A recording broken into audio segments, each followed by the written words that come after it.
Hi, I'm Valeria, and these are the colonias of Oasa Acres and Alberta Meadows, located in the Rio Grande Valley, just around an hour away from the U.S.-Mexican border.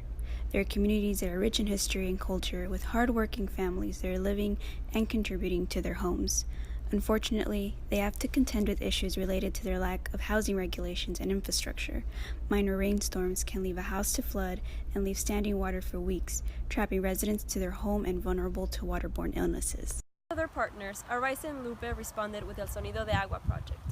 Local musicians worked alongside colonia residents, writing song lyrics to corridos, expressing their testimonies with flooding experiences. The community composed 6 songs that we've been using to advocate with public officials who hold the power to create the change necessary that these communities need to have a more dignified life. I'm Valeria Landeros from BC Workshop. I'm Marta Sanchez from Lupe. I'm Laura Guerra from Arise. We're BC Lupe? And Arise. and we're using the power of arts and culture to address flooding in The Rio Rio Grande Grande Valley.